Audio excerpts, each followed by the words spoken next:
Hello friends, my name is Pinky Kumari and I welcome you all on my YouTube channel Genesis Political Science.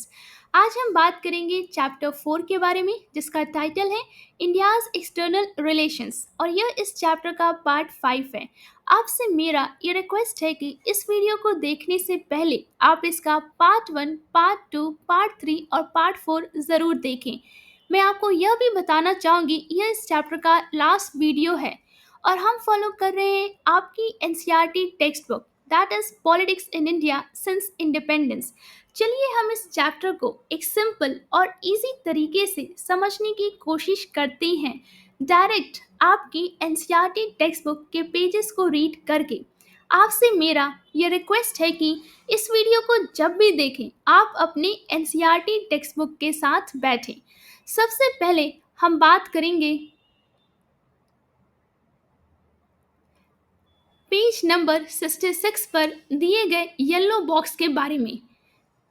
चलिए इस box में क्या information दिया है उसे समझने की कोशिश करते हैं। कारगिल कन्फ्रंटेशन मतलब कि कारगिल संघर्ष। In the early part of 1999, several points on the Indian side of the LOC in the Mashkok, Drash, Kaksar, and Batalik areas were occupied by forces claiming to be Mujahideen. मतलब कि 1999 की शुरुआत में मशको, द्राश, काक्सर और बटालिक क्षेत्रों में नियंत्रण रेखा दैट इज एलओसी के भारतीय हिस्से के कई स्थानों पर ऐसी सेनाओं ने कब्जा कर लिया जो स्वयं को मुजाहिदीन बता रही थी। Suspecting involvement of the Pakistan Army, Indian forces started reacting to this occupation। मतलब कि पाकिस्तान सेना की हम कह सकते हैं कि पाकिस्तान सेना की भागीदारी का संदेह होने पर भारतीय सेनाओं ने इस कब्जे के विरुद्ध कार्रवाई शुरू की। This led to a confrontation between the two countries। इससे मतलब कि इससे दोनों देशों के बीच टकराव की स्थिति उत्पन्न हो गई। This is known as the Kargil conflict. इसे कारगिल संघर्ष के नाम से जाना जाता है। This conflict went on during May and June 1999। मतलब कि यह संघर्ष मई और जून 1999 के दौरान चलता रहा। By 26 July 1999, India had recovered control of many of the lost points। मतलब कि 26 जुलाई 1999 तक भारत ने कई खोए हुए स्थानों पर पुनः नियंत्रण प्राप्त कर लिया था। The Kargil conflict drew attention worldwide for the reason that only 1 year prior to that, both India and Pakistan had attained nuclear capability। मतलब कि कारगिल संघर्ष ने विश्व भर का ध्यान आकर्षित किया क्योंकि उससे केवल एक वर्ष पहले ही भारत और पाकिस्तान दोनों ने परमाणु क्षमता मतलब कि न्यूक्लियर कैपेबिलिटी प्राप्त कर ली थी। However, this conflict remained confined only to the Kargil region। मतलब कि हालांकि यह संघर्ष केवल कारगिल क्षेत्र तक ही सीमित रहा। In Pakistan, this conflict has been the source of major controversy as it was alleged later that the Prime Minister of Pakistan was kept in the dark by the army chief। मतलब कि पाकिस्तान में यह संघर्ष एक बड़ी विवाद का कारण बना क्योंकि बाद में यह आरोप लगाया गया कि पाकिस्तान के प्रधानमंत्री को सेना प्रमुख ने अंधेरे में रखा था। Soon after the conflict, the government of Pakistan was taken over by the Pakistan Army led by the Army Chief General Pervez Musharraf। मतलब कि संघर्ष के तुरंत बाद पाकिस्तान की सरकार को सेना प्रमुख जनरल परवेज मुशर्रफ के नेतृत्व में पाकिस्तानी सेना ने अपने हाथ में ले लिया। अब हम बात करेंगे पेज नंबर 68 पे दिए गए हेडिंग के बारे में जो है इंडियाज न्यूक्लियर पॉलिसी के बारे में। मतलब कि भारत की परमाणु नीति के बारे में। Another crucial development of this period was the first nuclear explosion undertaken by India in May 1974।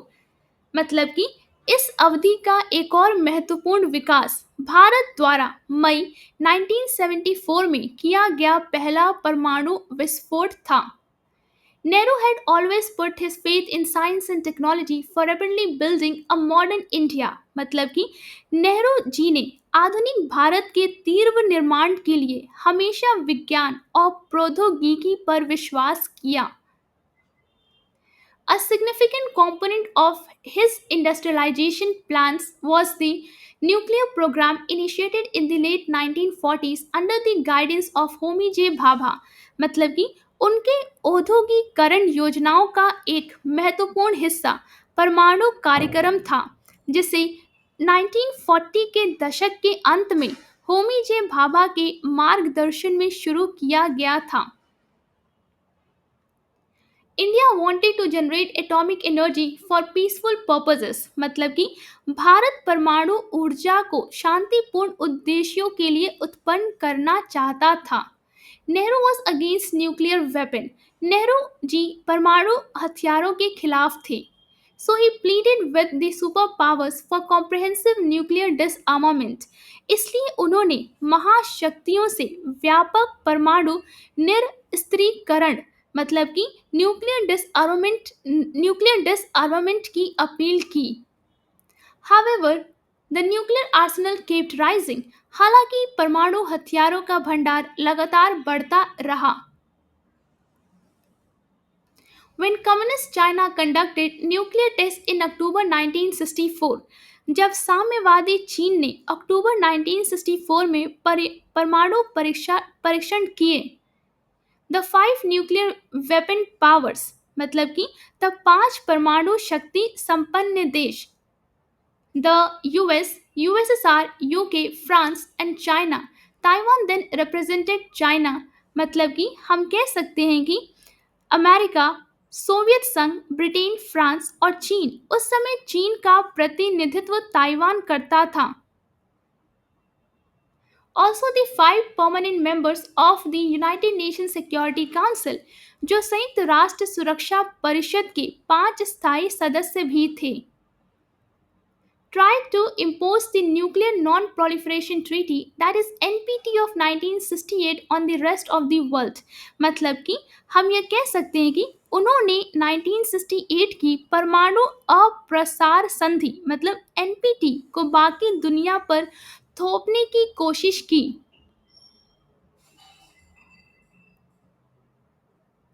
India always considered the NPT as discriminatory and had refused to sign it। Bharat ने हमेशा NPT को भेदभावपूर्ण मतलब कि डिस्क्रिमिनेटरी माना और इसे हस्ताक्षर करने से इनकार कर दिया। When India conducted its first nuclear test, it was termed as a peaceful explosion। जब भारत ने अपना पहला परमाणु परीक्षण किया तो इसे शांतिपूर्ण विस्फोट कहा गया। India argued that it was committed to the policy of using nuclear power only for peaceful purposes।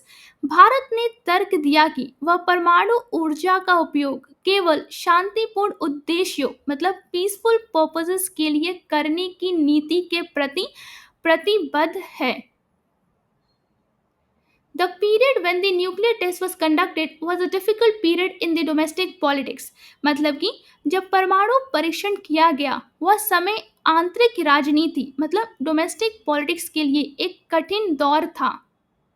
Following the Arab-Israel War of 1973, the entire world was affected by the oil shock due to the massive hike in the oil prices by the Arab nations।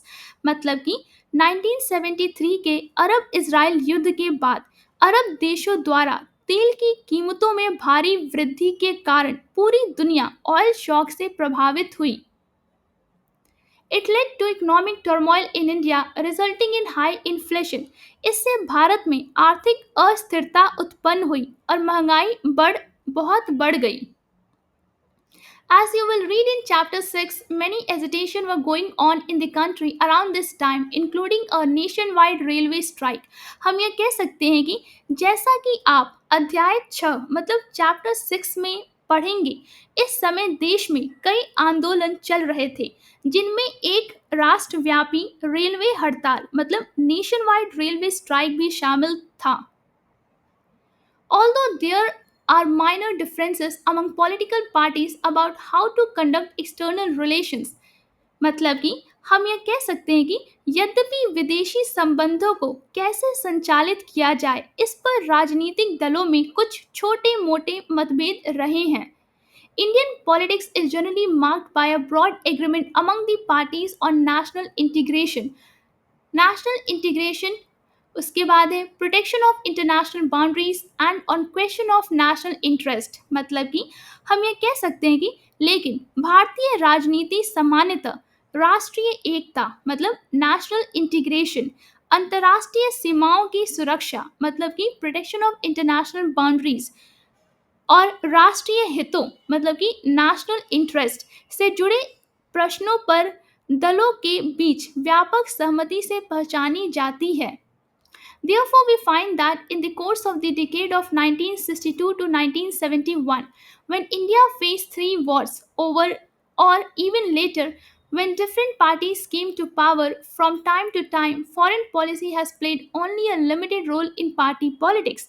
हम यह कह सकते हैं कि इसलिए हम पाते हैं कि 1962 से लेके 1971 के दशक में जब भारत ने तीन युद्धों का सामना किया या उसके बाद भी जब समय समय पर अलग अलग दल सत्ता में आए तब भी विदेश नीति ने डोमेस्टिक हम कह सकते हैं पार्टी पॉलिटिक्स मतलब कि हम कह सकते हैं दलीय राजनीति में केवल सीमित भूमिका निभाई. अब हम बात करेंगे पेज नंबर 69 के बारे में. चलिए इस येलो बॉक्स में क्या इंफॉर्मेशन दिया है उसे समझने की कोशिश करते हैं. इंडियाज न्यूक्लियर प्रोग्राम मतलब कि भारत का परमाणु कार्यक्रम. India has opposed the international treaties aimed at non-proliferation since they were selectively applicable to the non-nuclear powers and legitimized the monopoly of the five nuclear weapons powers. मतलब कि हम ये कह सकते हैं भारत ने अंतर्राष्ट्रीय संधियों का विरोध किया है जो परमाणु अप्रसार के उद्देश्य से बनाई गई थी क्योंकि वे केवल गैर परमाणु शक्तियों पर लागू होती थीं और पांच परमाणु हथियार संपन्न देशों के एकाधिकार को वैधता प्रदान करती थीं. Thus, India opposed the indefinite extension of the NPT in 1995 and also refused to sign the Comprehensive Test Ban Treaty, that is the CTBT. मतलब कि इसी कारण भारत ने 1995 में एनपीटी के अनिश्चितकालीन विस्तार का विरोध किया और व्यापक परमाणु परीक्षण प्रतिबद्ध संधि सीटीबीटी पर हस्ताक्षर करने से भी इनकार कर दिया. India conducted a series of nuclear tests in May 1998, demonstrating its capacity to use nuclear energy for military purposes. Bharat ने मई 1998 में परमाणु परीक्षणों की एक श्रृंखला की जिससे यह सिद्ध हुआ कि वह परमाणु ऊर्जा का उपयोग सैन्य उद्देश्यों के लिए करने में सक्षम है. Pakistan soon followed, thereby increasing the vulnerability of the region to a nuclear exchange. मतलब कि इसके तुरंत बाद पाकिस्तान ने भी परीक्षण किए जिससे इस क्षेत्र में परमाणु युद्ध की आशंका और बढ़ गई.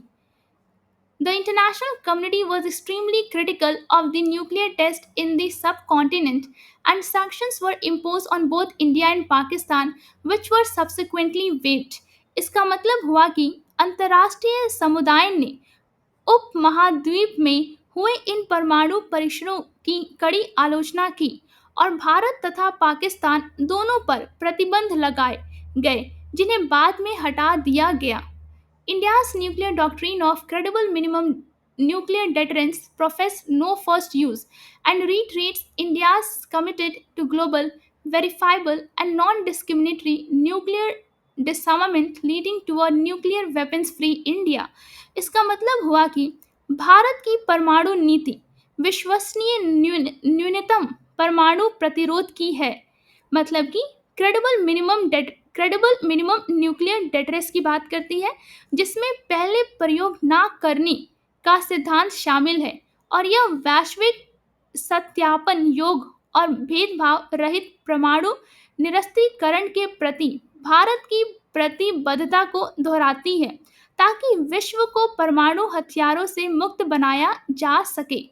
अब हम बात करेंगे नेक्स्ट बॉक्स के बारे में, जो कि है shifting alliances in the world politics के बारे में, मतलब कि विश्व राजनीति में बदलते गठबंधन के बारे में।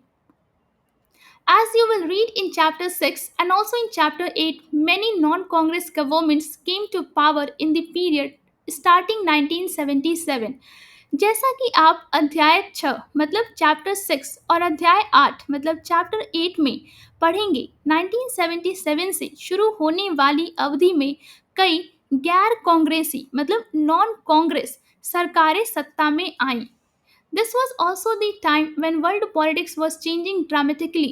मतलब कि यह वह समय भी था जब विश्व राजनीति में बड़े पैमाने पर परिवर्तन हो रहे थे। What did it mean for India's external relation? इसका भारत के बाहरी संबंधों के लिए क्या अर्थ था? The Janata Party government that came to power in 1977 announced that it would follow genuine non-alignment। 1977 में सत्ता में आई जनता पार्टी सरकार ने घोषणा की कि वह वास्तविक गुटनिरपेक्षता का पालन करेगी। This implied that the pro-Soviet tilt in the foreign policy will be corrected।